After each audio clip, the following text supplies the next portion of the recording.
സുവിശേഷത്തിൻ്റെ ദീപവുമേന്തി നവയുഗ വൈദികരിത ദൈവരാജ്യ വയലിൽ തളരാതെ മുന്നേറുന്നു. ഇത് നാഗപ്പൂർ രൂപതാംഗവും Martin Nagar saint Martin de Porres ഇടവകയുടെ അസിസ്റ്റന്റ് വികാരിയുമായ ഫാദർ തോമസ് ജോസഫ്.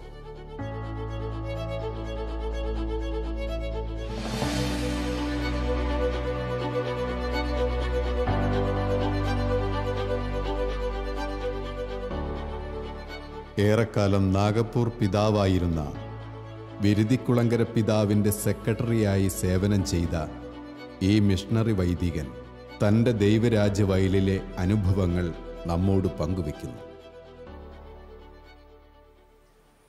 തോമസ് അച്ഛ, ശാലോം ടി വിയിലെ ജോഷു എന്ന ഈ പ്രോഗ്രാമിലേക്ക് സ്വാഗതം. Thank you. തോമസ് അച്ഛൻ്റെ മുഴുവൻ പേര്? എൻ്റെ പേര് തോമസ് ജോസഫ്. Thomas Joseph. അച്ഛൻ ഇപ്പോൾ നാഗ്പൂർ രൂപതയിലെ വൈദികനാണ്. നാഗ്പൂർ രൂപതയിലെ വൈദികനാണ്. അച്ഛൻ്റെ വീട് എവിടെയാ അച്ഛൻ?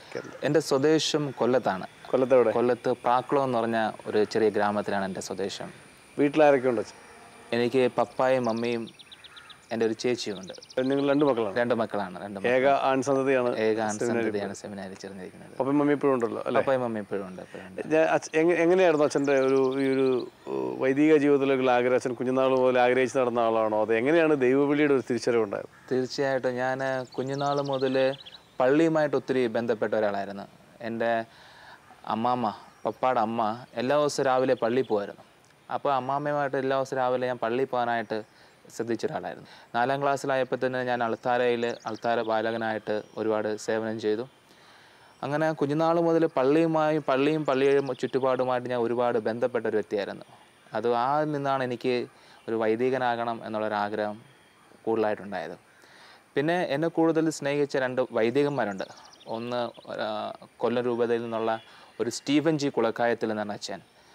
അദ്ദേഹമാണ് എന്നെ തോമ എന്ന് പേര് ചൊല്ലി വിളിച്ച് എന്നെ എവിടെ പോയാലും കൂടെ കൊണ്ടുപോയി എന്നിലെ ഒരു വൈദികൻ്റെ ആ ഒരു വിത്ത് അല്ലെങ്കിൽ വൈദികനാവാനുള്ളൊരാഗ്രഹം കൂടുതൽ എന്നിൽ സൃഷ്ടിച്ചത് ഈ സ്റ്റീഫൻ എന്ന വലിയൊരച്ഛനാണ്.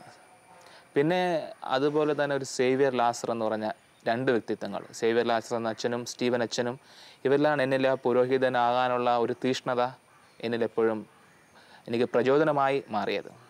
അച്ഛന് 10ാം ക്ലാസ് കഴിഞ്ഞ് നേരെ സെമിനാരിൽ പോകുമായിരുന്നു? ഞാൻ 10ാം ക്ലാസ് കഴിഞ്ഞ് നേരെ സെമിനാരിൽ ചേർന്നായിരുന്നു. അപ്പോൾ നേരെ തന്നെ നാഗ്പൂർ രൂപതയ്ക്ക് വേണ്ടിയാണ് ചേർന്നത്? അല്ല, ഞാൻ ആദ്യമേ ഒരു സന്യാസ രൂപതയ്ക്ക് വേണ്ടിയാണ് ചേർന്നത്. എവിടെ? ഞാൻ ഒരു കപ്പുച്ചിൻ സഭയ്ക്ക് വേണ്ടിയാണ് ആദ്യമായിട്ട് എറണാകുളത്ത് ചേർന്നത്. അപ്പോൾ ഞാൻ ആദ്യം സെമിനാരി പോകുവാനായിട്ടൊരാഗ്രഹം വീട്ടിൽ പറഞ്ഞപ്പോൾ എനിക്ക് വീട്ടിൽ നിന്ന് എല്ലായിടത്തും തന്നെ എനിക്കെതിരായിട്ടുള്ള ഒരു മനോഭാവമാണ്. ഒരൊറ്റ മോനായതുകൊണ്ട്? ഒറ്റ മകനാണ്, സെമിനാരി പോകണ്ട.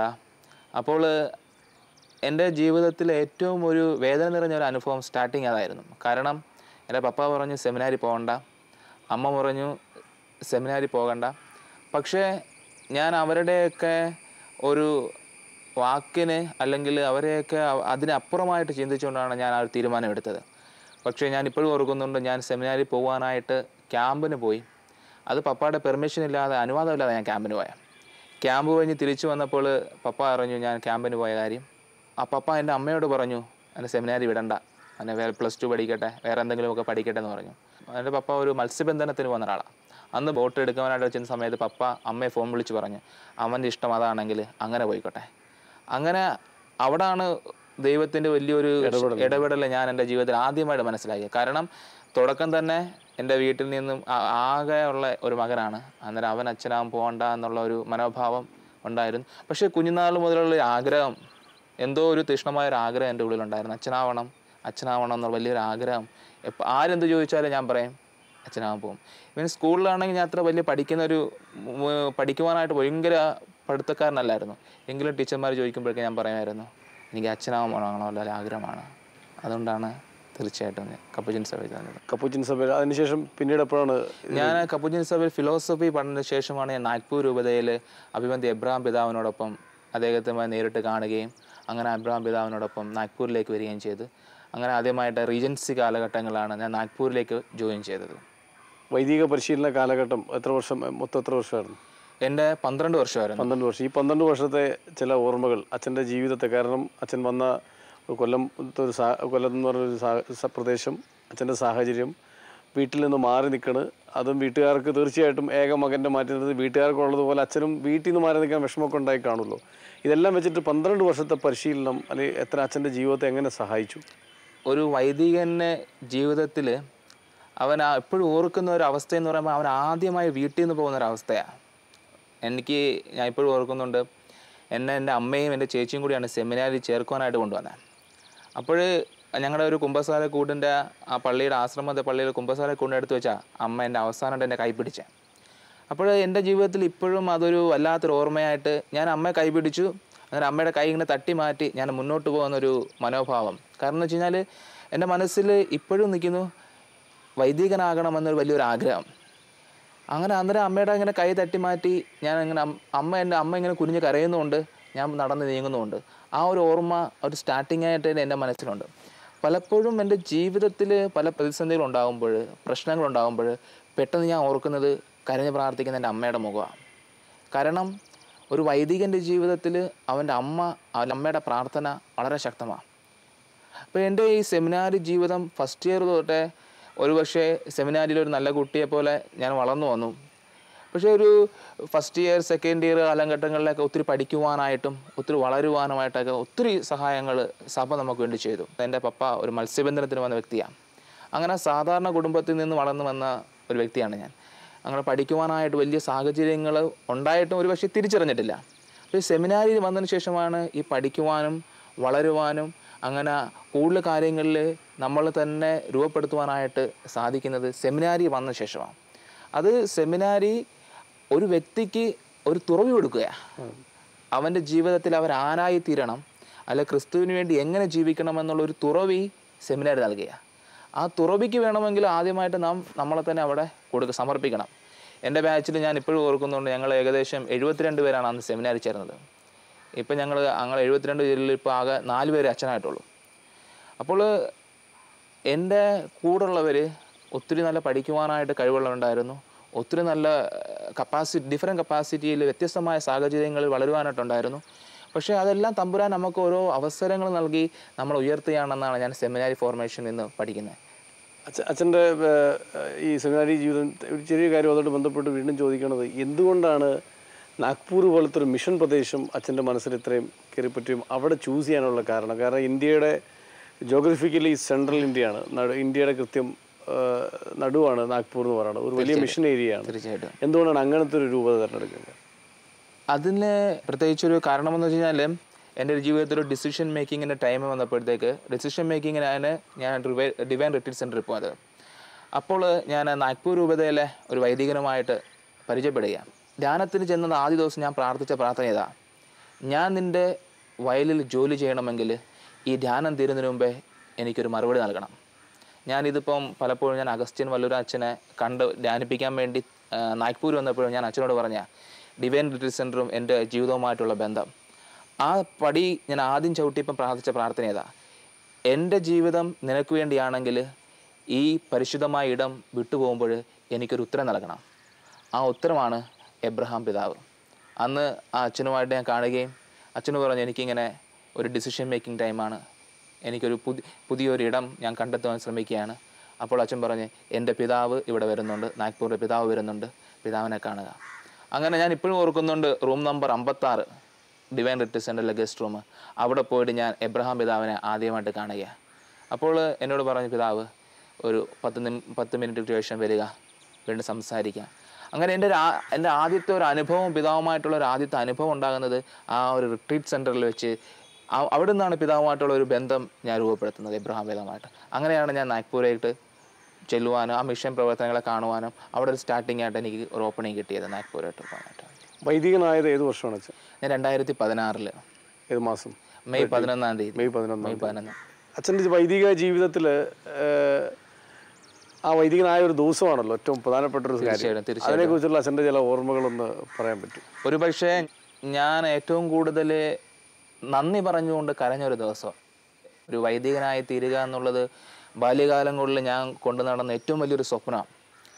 അപ്പോൾ ആ സ്വപ്ന യാത്രയിൽ ഒരുപക്ഷെ ഒരു ചിറക് നഷ്ടപ്പെട്ട പക്ഷിയെ പോലെയൊക്കെ ഞാൻ ആയി തീർന്നിട്ടുണ്ട്.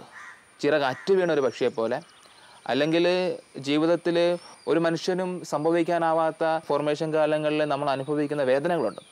അതിനെയൊക്കെ കുറിച്ച് ഞാൻ നന്ദി പറഞ്ഞുകൊണ്ട് ഏറ്റവും കൂടുതൽ കരഞ്ഞൊരു ദിവസമാണ് ഓർഡിനേഷൻ്റെ ദിവസം.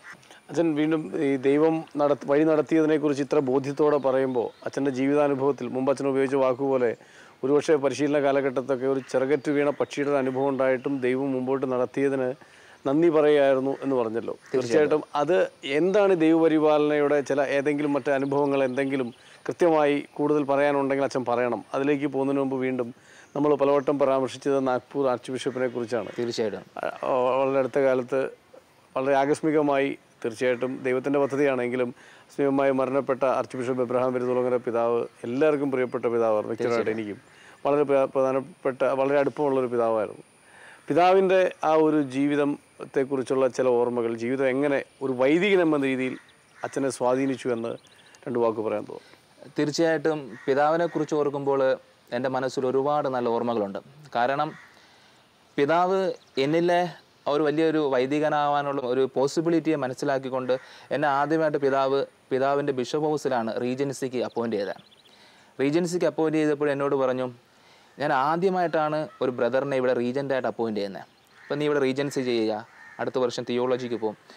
അന്ന് മുതൽ ഒരു പിതാവിൻ്റെ സ്നേഹം അനുഭവിക്കുവാനായിട്ട് എനിക്ക് സാധിച്ചിട്ടുണ്ട്. പിതാവുമായിട്ട് കൂടുതൽ അടുത്ത് ഇടപെടുവാനും പിതാവുമായിട്ട് ഒരുപാട് സഞ്ചരിക്കുവാനും അന്ന് മുതൽ തന്നെ പിതാവുമായിട്ട് എല്ലാ മിഷൻ സ്റ്റേഷനുകളും പള്ളികളും എല്ലാം കാണുവാനായിട്ട് എന്നെ ഒരുപാട് സഹായിച്ചിട്ടുണ്ട് ആ ഒരു അവസരം, റീജൻസി കാലഘട്ടം. ഈ റീജൻസി കാലഘട്ടത്തിൽ ഞാൻ മനസ്സിലാക്കിയ ഒരു പിതാവ്, ഒരു മെത്രാൻ എങ്ങനെ ആയിരിക്കണമെന്നുള്ളൊരു സങ്കല്പമുണ്ട്.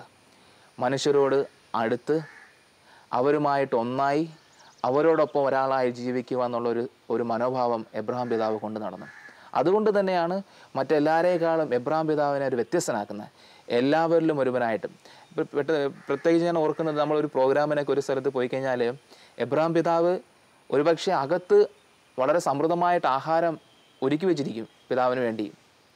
തലേന്നൊക്കെ പല കോൺവെൻറ്റിൽ നിന്നൊക്കെ വിളിച്ചു ചോദിക്കും പിതാവ് കഴിക്കുന്നത് എന്താണ്, അങ്ങനെ പല വിളിച്ചു ചോദിക്കാറുണ്ടായിരുന്നു എന്നോടൊക്കെ. അപ്പോൾ സ്വാഭാവികമായിട്ട് വിളിച്ചു ചോദിക്കാറുണ്ട്. പക്ഷേ പിതാവ് എന്ന് ചെന്നാലും എവിടെ ചെന്നാലും അവിടെയുള്ള ആൾക്കാർ എന്ത് കഴിക്കുന്നു അവരോടൊപ്പം ഒരു പ്ലേറ്റ് എടുത്ത് അവരോടൊപ്പം ഒന്നായി തീർന്ന ഒരു അവസ്ഥയാണ് പിതാവ് കൊണ്ടുള്ള അനുഭവം. ഒരു വ്യക്തിപരമായ രീതിയിലും ഞാൻ റീജൻസി കഴിഞ്ഞിട്ടും എൻ്റെ ജീവിതകാലത്തിൽ മുന്നോട്ടുള്ള സെമിനാരി ലൈഫിലുമൊക്കെ പിതാവിൻ്റെ ഒരു ഇടപെടൽ അല്ലെങ്കിൽ ഒരു സാമീപ്യം, ഒരു പിതാവിനെ പോലെ എന്നെ, ഒരു പുത്രനെ പോലെ എന്നെ സ്നേഹിക്കുകയും എന്നെ ഒരുപാട് പ്രോത്സാഹനങ്ങൾ നൽകി എന്നെ മുന്നോട്ട് നയിക്കുവാനായിട്ട് പിതാവ് ഒത്തിരി ശ്രമിച്ചു. അതുകൊണ്ടാണ് ഒരുപക്ഷെ ഞാൻ പിതാവിനെക്കുറിച്ച് എൻ്റെ ഓർഡിനേഷന് നന്ദി പറഞ്ഞപ്പോൾ ഞാൻ കുറിച്ച വാക്കുകൾ ഇപ്രകാരമാണ്. ചിറകറ്റുപോയ പക്ഷിക്ക് സ്വന്തം ചിറക് നൽകിയ ഒരു മനുഷ്യൻ, മനോഹരമായ ഛായാചിത്രം വരയ്ക്കുന്ന ചിത്രകാരന് സ്വന്തം മഷിക്കൂട്ടിൽ മഷി നഷ്ടപ്പെടുമ്പോൾ അല്ലെങ്കിൽ നിറച്ചാർത്തുകൾ നഷ്ടപ്പെടുമ്പോൾ സ്വന്തം മഷിക്കൂട്ടിൽ നിന്നും മഷി നൽകുന്ന ഒരു കലാകാരൻ. ഇതൊക്കെയാണ് പിതാവിനെക്കുറിച്ച്. കഴിച്ചാൽ ഒരു മനുഷ്യനിലെ സാധ്യത മനസ്സിലാക്കിക്കൊണ്ട് അവനെ വളരുവാനായിട്ട്, അവൻ ഏത് അവസ്ഥയിൽ നിന്നും അവനെ വളരുവാനായിട്ട് സഹായിക്കുന്ന ഒരു വലിയ വ്യക്തിത്വമായിരുന്നു എബ്രഹാം പിതാവ്. തീർച്ചയായിട്ടും പിതാവിൻ്റെ ആ സപ്പോർട്ട്, അല്ല ആ സാമീപ്യം, അല്ലെങ്കിൽ ആ എളിമ നിറഞ്ഞ ജീവിതമൊക്കെ നമുക്ക് വലിയൊരു മാതൃകയാണ്. അത് നമ്മൾ ജീവിതത്തിൽ പ്രാവർത്തികമാക്കണമെന്ന് ഞാൻ എപ്പോഴും ആഗ്രഹിക്കുന്നൊരു കാര്യമാണ്. ഈ നാഗ്പൂർ പോലത്തൊരു മിഷൻ രൂപതയിൽ ഇപ്പോൾ 2 വർഷമായി വൈദികനായിട്ട് ജീവിക്കുന്ന അച്ഛന് ഈ വൈദിക ജീവിതകാലത്തൊരു നല്ല വൈദികനായി ജീവിക്കുക എന്ന് പറയുന്നതാണല്ലോ എല്ലാവരും വൈദികനിൽ നിന്ന് പ്രതീക്ഷിക്കുന്നൊരു കാര്യം. അങ്ങനെ ഒരു ഈ ദൈവത്തിൻ്റെ വിളിയോട് വിശ്വസ്തനായി ജീവിക്കാൻ അച്ഛന് സാധിക്കുന്നു എന്നുള്ളതാണ് എനിക്ക് മനസ്സിലാവുന്നത്. അതിന് അച്ഛനെ സഹായിക്കുന്ന കാര്യങ്ങൾ എന്താ? എങ്ങനെയാണ് അച്ഛന് ഒരു നല്ല വൈദികനായി തുടരാൻ സാധിക്കുന്നത്? തീർച്ചയായിട്ടും നമ്മുടെ വ്യക്തിപരമായ ജീവിതം തന്നെയാണ് അതിന് ഏറ്റവും പ്രധാനപ്പെട്ട കാരണം. നമ്മൾ ഒരു വ്യക്തിയോട് എങ്ങനെ ആത്മാർത്ഥമായിട്ട് ജീവിക്കുന്നു. നമ്മൾ ആദ്യം ഒരു വൈദികനാകുമ്പോൾ എൻ്റെ മനസ്സിൽ ഞാൻ കൊണ്ടു നടക്കുന്ന സങ്കല്പം എന്ന് പറയുന്നത് ആദ്യം ഒരു നല്ല മനുഷ്യനാകുക. ഒരു നല്ല മനുഷ്യന് മാത്രമേ നല്ല വൈദികനാകാൻ പറ്റൂ. ഒരു നല്ല മനുഷ്യന് മാത്രമേ ക്രിസ്തുവിനെ കൊടുക്കാനായിട്ട് സാധിക്കൂ. ആ ഒരു കോൺസെപ്റ്റ് എപ്പോഴും എൻ്റെ മനസ്സിൽ ഞാൻ കൊണ്ടു നടക്കുന്നുണ്ട്. ഒരു ചെറിയ കാര്യങ്ങളിൽ ഒരുവനൊരു സഹായം നൽകുക, അല്ലെങ്കിൽ ഒരു ആശ്വാസ വാക്ക് പറയുക, നിൻ്റെ സുഖമെന്ന് ചോദിക്കുന്ന ഒരു വാക്ക് മതി ഒരുപക്ഷെ അവൻ്റെ ജീവിതത്തെ മാറ്റിമറിക്കാനായിട്ട്. അപ്പോൾ ഒരു വൈദികൻ്റെ ജീവിതത്തിൽ ഞാൻ വിശ്വസിക്കുന്ന ഏറ്റവും വലിയൊരു കാഴ്ചപ്പാട് ഒരു മനുഷ്യനെ മനുഷ്യനായി കാണുക. ഒരുപക്ഷെ അവൻ പണക്കാരനാവാം, പാവപ്പെട്ടവനാകാം, അവൻ വ്യത്യസ്തമായ ജീവിത സാഹചര്യം നിന്ന് ഉള്ളവനാകാം, പക്ഷേ അവനെ ഒരു മനുഷ്യനായി കാണുവാനായിട്ടും അവനെ ക്രിസ്തുവിനെ കൊടുക്കുവാനായിട്ട് സാധിക്കുമ്പോൾ മാത്രമേ ഒരു വൈദികൻ്റെ ജീവിതത്തിൽ ഒരു ആത്മാർത്ഥമായ ജീവിതം നടത്തുവാനായിട്ട് സാധിക്കുമെന്ന് ഞാൻ വിശ്വസിക്കുന്നു. കാരണം നമ്മുടെ ജീവിതത്തിൽ, നമ്മുടെ വ്യക്തിപരമായ ജീവിതത്തിൽ ആത്മാർത്ഥത ഇല്ലെങ്കിൽ നമ്മുടെ പൗരോഹിത്യ ജീവിതത്തിന് ആത്മാർത്ഥത ഉണ്ടാകത്തില്ല. വ്യക്തിപരമായ ജീവിതം ഞാൻ എത്രമാത്രം ആഴമായ ഒരു വ്യക്തിപരമായ ജീവിതം രൂപപ്പെടുത്തുന്നു എങ്കിൽ മാത്രമേ പൗരോഹിത്യത്തിന് ആത്മാർത്ഥത ഉണ്ടാവൂ. അതാണ് എൻ്റെ ജീവിതത്തിൽ എന്നെ എപ്പോഴും ചിന്തിപ്പിക്കുന്നതും ഓരോ കാര്യങ്ങൾ ചെയ്യാനായിട്ട് പ്രവർത്തിപ്പിക്കുന്നതും പോലെ. തീർച്ചയായിട്ടും അച്ഛൻ പറയുന്ന വാക്കുകൾ വളരെ വളരെ വളരെ കേൾക്കാൻ നമുക്ക് വളരെ സന്തോഷമുള്ളതും അല്ലെങ്കിൽ വളരെ ബോധ്യത്തിൽ നിന്നുമാണെന്ന് ഉറപ്പാണ്. എങ്കിലും എങ്ങനെയാണ് ഒരു നല്ല മനുഷ്യനാവാൻ പറ്റുക? അതിനെന്താ സഹായിക്കുന്നത്? എന്താ അച്ഛൻ ഒരു വൈദികൻ എന്ന സംബന്ധിച്ചിടത്തോളം, ഒരു വൈദികൻ ഈ ലോകത്തിലെ ഈ യാഥാർത്ഥ്യങ്ങളുടെ നടുവിൽ ഒരു നല്ല വൈദികനായി ജീവിക്കാൻ അയാളുടെ ശക്തി എന്താ? അയാളുടെ സോഴ്സ് ഓഫ് എനർജി എന്താ? അയാൾ എങ്ങനെ ജീവിക്കാൻ പറ്റും? തീർച്ചയായിട്ടും ഒരു വൈദികൻ്റെ ജീവിതത്തിൽ വേറെ എന്തിനെ പോലെ അവൻ്റെ ജീവിതം വ്യക്തിപരമായ പ്രാർത്ഥന തന്നെ. അവൻ്റെ ജീവിതത്തിൽ വ്യക്തിപരമായ പ്രാർത്ഥന ഇല്ലെങ്കിൽ തീർച്ചയായിട്ടും വൈദികൻ വീണു പോകും. ഒരുപക്ഷെ ഒരു കുടുംബജീവിതം നയിക്കുന്ന ഒരു ഭാര്യയ്ക്കും ഭർത്താവിനുമാണെങ്കിൽ ഭർത്താവ് ജോലി കഴിഞ്ഞ് തിരിച്ചു വരുമ്പോൾ അവൻ്റെ ജീവിതത്തിൽ ഓഫീസുപരമായ സംബന്ധമായ കാര്യങ്ങൾ, വിഷമങ്ങൾ, ദുരിതങ്ങൾ, അവൻ്റെ പ്രശ്നങ്ങളൊക്കെ പങ്കുവയ്ക്കുവാനായിട്ട് അവൻ്റെ ഭാര്യയുണ്ട്. ഒരുപക്ഷെ ഭാര്യയ്ക്കാണെങ്കിൽ അവൻ്റെതായ പ്രശ്നങ്ങൾ പങ്കുവയ്ക്കാൻ ഭർത്താവുണ്ട്. പക്ഷെ ഒരു പുരോഹിതനെ സംബന്ധിച്ചിടത്തോളം അവൻ്റെ സക്കാരി മാത്രമേ ഉള്ളൂ. ഒരുപക്ഷെ അവൻ്റെ ജീവിതത്തിലെ വിഷമങ്ങൾ, അവൻ്റെ ജീവിതത്തിലെ ആ പോരായ്മകളൊക്കെ നിരത്തി വയ്ക്കുവാനായിട്ട് ആ സക്രാരിയുള്ളൂ. ആ സക്രാരിയോട് അടുത്ത് നിൽക്കുവാനായിട്ട് അവൻ ബലപ്പെടണം. ഞാൻ അർപ്പിക്കുന്ന ഓരോ ബലിയും അതിൻ്റെ സ്പിരിറ്റാണ്. ആ ബലിയിൽ നിന്നാണ് തീർച്ചയായിട്ടും നമുക്ക് ആ ആത്മീയമായ ബന്ധം ഉണ്ടാകുക. ആ ബലിയിൽ വിശ്വസ്തയോടെ ചെയ്യുവാനായിട്ട് സാധിച്ചില്ലെങ്കിൽ, ആ ബലിയിൽ ഏറ്റവും പൂർണ്ണമായിട്ട് അർപ്പിക്കുവാനായിട്ട് നമുക്ക് സാധിച്ചില്ലെങ്കിൽ തീർച്ചയായിട്ടും ഒരുപക്ഷെ നമ്മൾ വീണ്ടും പോയേക്കാം. വീഴ്ച സ്വാഭാവികമാണ്. പക്ഷേ ആ വീഴ്ചയിൽ നിന്ന് ഉയരുവാനായിട്ടുള്ള വീണ്ടും ശക്തി ലഭിക്കുന്നത് ദ സോഴ്സ് ഓഫ് എനർജി. നമുക്ക് ആ ശക്തി ലഭിക്കുന്നത് പരിശുദ്ധമായ കുർബാന തന്നെ. അത് പിന്നെ നമ്മുടെ വ്യക്തിപരമായ പ്രാർത്ഥന. ഒരുപക്ഷെ ആൾക്കാർ നോക്കുമായിരിക്കും ഈ മനുഷ്യൻ പ്രാർത്ഥിക്കും. പക്ഷേ ജീവിതത്തിൽ ക്രിസ്തുവുമായിട്ടൊരു ആഴമായ ബന്ധം ഓരോ വൈദികനും ഉണ്ടാകണം. ഈ ക്രിസ്തുവുമായിട്ട് ആഴമായ ബന്ധമില്ലെങ്കിൽ തീർച്ചയായിട്ടും അകലുവാനായിട്ട് എളുപ്പമാണ്. ചേട്ടൻ പറഞ്ഞ പോലെ ഈ ലോകത്തിലെ ചുറ്റുപാടുകൾ, സാഹചര്യങ്ങൾ എല്ലാം ഒരു മനുഷ്യനെ അല്ലെങ്കിൽ ഒരു വൈദികനെ ക്രിസ്തുവുമായിട്ട് അകലുവാനായിട്ട് വളരെ സഹായിക്കുന്ന പക്ഷേ ക്രിസ്തുവായിട്ട് അടുക്കുവാനായിട്ട് വളരെ പാടുള്ള കാര്യമാണ്. കാരണം നമ്മൾ ആ ഒഴുക്കിനെതിരെ നീന്തുവാനുള്ള ഒരു ബലം വേണം. ഇപ്പോൾ സൊസൈറ്റിയെ സംബന്ധിച്ചിടത്തോളം നമ്മുടെ സൊസൈറ്റിക്ക് ഇപ്പം ഇങ്ങനെ നീന്തി പോകാനായിട്ട് എളുപ്പമാണ്. ആരും ഒന്നും പറയത്തില്ല, നല്ല വൈദികനാണ്, വിളിക്കുമ്പം പോവും, കുമ്പസാരിപ്പിക്കും, കുർബാനയില്ല. പക്ഷേ ചില സമയങ്ങളിൽ, ചില സാഹചര്യങ്ങളിൽ ആ ഒഴുക്കിനെതിരെ നീന്തുവാനായിട്ട് വിളിക്കപ്പെട്ടവനാ വൈദികൻ. അതിൻ്റെ സോഴ്സ് ഓഫ് എനർജി തീർച്ചയായിട്ടും പരിശുദ്ധമായ കുർബാന തന്നെയാണെന്ന് ഞാൻ മനസ്സിലാക്കിയ. അതാണ് ഒരു ബലം. തോമസ് അച്ഛനെ കുറിച്ച് മറ്റുള്ളവർ ഒരു വൈദികൻ എന്ന നിലയിൽ എന്ത് പറയണം എന്നാണ് അച്ഛൻ്റെ ആഗ്രഹം? മനുഷ്യനെ അറിയുന്ന, മനുഷ്യരെ സ്നേഹിക്കുന്ന, ദൈവത്തെ ബഹുമാനിക്കുന്ന, ദൈവത്തെ ആരാധിക്കുന്ന, തീർച്ചയായിട്ടും ദൈവവുമായിട്ട് ആഴമായ ബന്ധമുള്ള ഒരു വ്യക്തി എന്നറിയപ്പെടാനാണ് ഞാൻ ആഗ്രഹിക്കുന്നത്. ദൈവവുമായിട്ട് ആഴമായുള്ളൊരു ബന്ധം എനിക്കുണ്ടെന്ന് എന്നറിയപ്പെടണം. കാരണം അതാണ് അൾട്ടിമേറ്റ്ലി ഒരു പ്രീസ്റ്റിൻ്റെ, ഒരു വൈദികൻ്റെ ഏറ്റവും വലിയൊരു ആഗ്രഹം. കാരണം ദൈവവുമായിട്ട് ആഴമായ ബന്ധമുണ്ടെങ്കിൽ മാത്രമേ എനിക്ക് ദൈവത്തെ കൊടുക്കാനായിട്ട് സാധിക്കത്തുള്ളൂ. അച്ഛന് നാഗ്പൂർ പോലത്തെ ഒരു മിഷൻ രൂപതയിലാണെന്ന് നമ്മൾ ആദ്യം സൂചിപ്പിച്ചല്ലോ. നാഗ്പൂരിലെ ഒരു പ്രത്യേകതകൾ, ഈ ഒരു 2 വർഷം അച്ഛൻ പിതാവിൻ്റെ സെക്രട്ടറി ആയിട്ടായിരുന്നു ശുശ്രൂഷ ചെയ്തത്. എങ്കിലും പിതാവിനോടൊപ്പം ആ മിഷൻ പ്രദേശങ്ങളിൽ മുഴുവൻ പോവുകയും അല്ലെങ്കിൽ അത്തരം കാര്യങ്ങൾ ഇടപെടുകയും ചെയ്യേണ്ടി വന്ന ഒരാളെന്ന നിലയിൽ അച്ഛൻ്റെ അത്തരം ഒരു മിഷൻ പ്രദേശത്തിൻ്റെ ചില അനുഭവങ്ങളൊന്ന് പറയാമോ? നാഗ്പൂരിന് ഒരുപാട് മിഷൻ സ്റ്റേഷനുകളുണ്ട്. പ്രധാനപ്പെട്ട ഏകദേശം 12 മണിക്കൂറോളം യാത്ര ചെയ്യുന്ന ഒരു സ്ഥലമുണ്ട് നാഗ്പൂരിൽ, ഗറാട്ടോൾ എന്ന് പറയും. ഒരുപക്ഷെ ആദ്യകാലങ്ങളിൽ ചെയ്തു തുടങ്ങിയ ഒരു മിഷൻ പ്രവർത്തനമാണ് അവിടെ പ്രധാനമായിട്ട് ട്രൈബൽ, വ്യത്യസ്തമായ ആദിവാസി സമൂഹങ്ങളുള്ള ഒരു ഏരിയയാണ് അവിടെ. വിവിധ ഭാഷകൾ സംസാരിക്കുന്നവർ, വിവിധ സംസ്കാരങ്ങളുള്ളവർ, അവരോടൊപ്പം അച്ഛന്മാരും സിസ്റ്റേഴ്സുമൊക്കെ ഒരുപാട് നല്ല പ്രവർത്തനങ്ങൾ ചെയ്തു വരുന്ന ഒരു മിഷൻ പ്രവർത്തനമാണ്.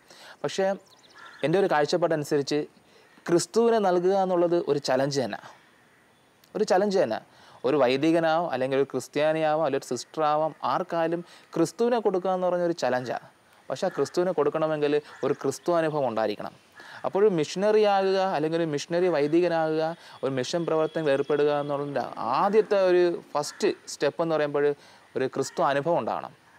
അപ്പോൾ ഈ നാഗ്പൂർ മിഷനെ സംബന്ധിച്ചിടത്തോളം മിഷൻ സ്റ്റേഷനുകളൊക്കെ വളർന്നു വരുന്ന ഒരു തലത്തിലാണ്. കാരണം എന്ന് വെച്ച് കഴിഞ്ഞാൽ പല മിഷൻ സ്റ്റേഷനുകളിലും അച്ഛന്മാർക്ക് 3-4 കുർബാനകളുണ്ട്.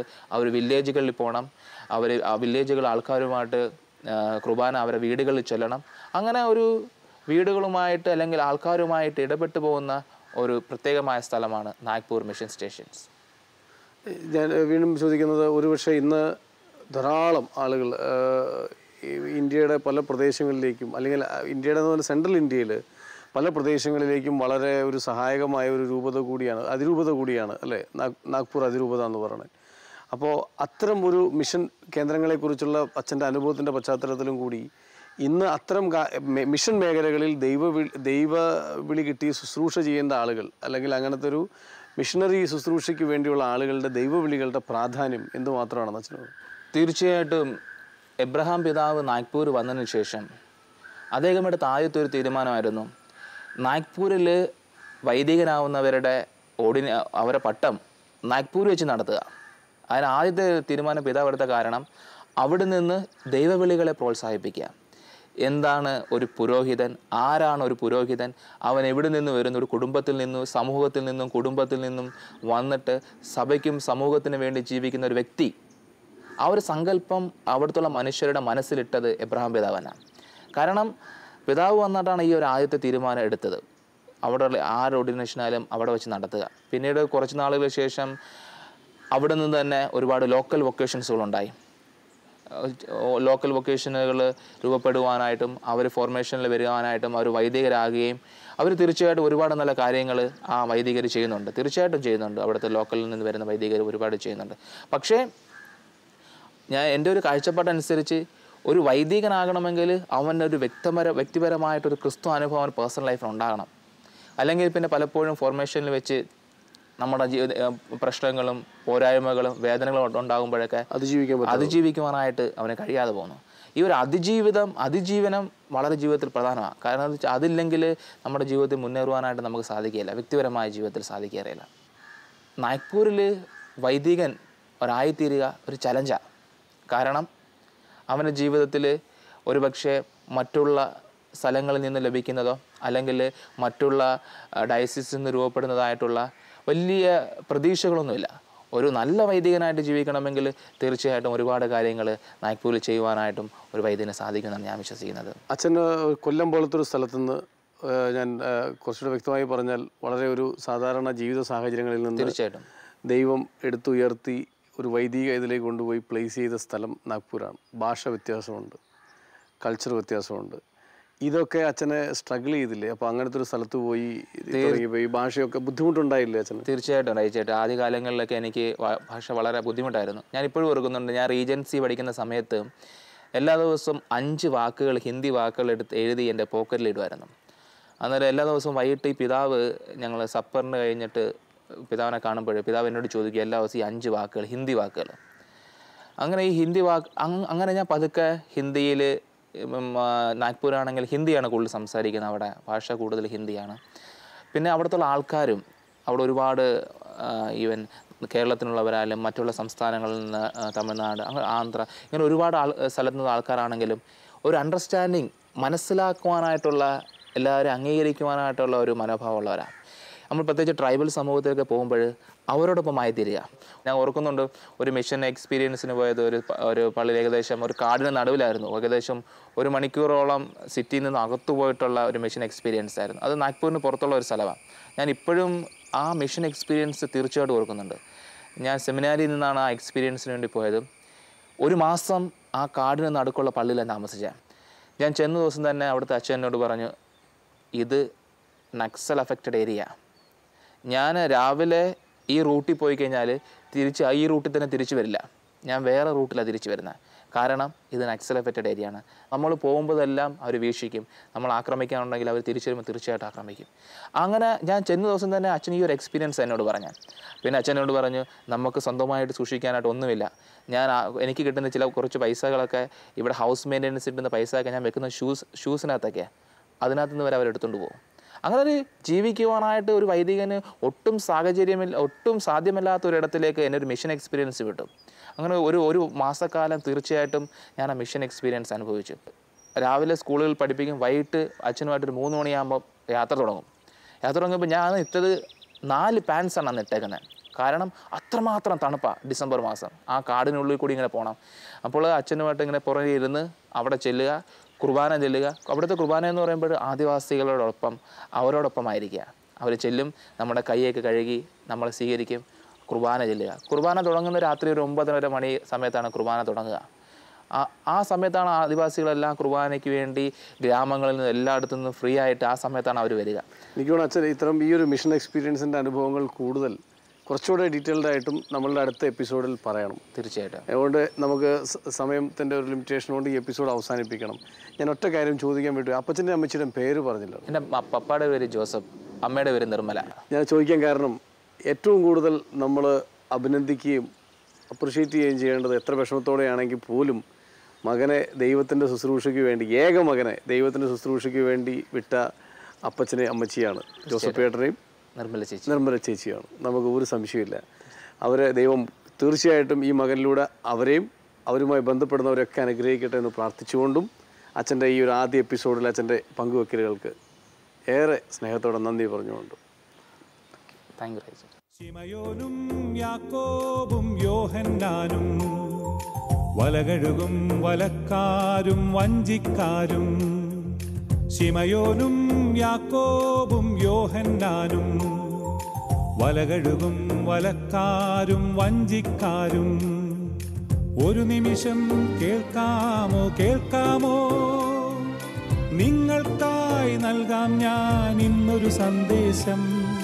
നിങ്ങളെ സാക്ഷാൽ മുക്കുവരാക്കാൻ ഉതകും സുവിശേഷം. നിങ്ങളെ സാക്ഷാൽ മുക്കുവരാക്കാൻ ഉതകും സുവിശേഷം. ആഴക്കടലിൽ പോകുവിൻ, ആഴത്തിൽ വലയെറിയുവിൻ. ആഴക്കടലിൽ പോകുവിൻ, ആഴത്തിൽ വലയെറിയുവിൻ.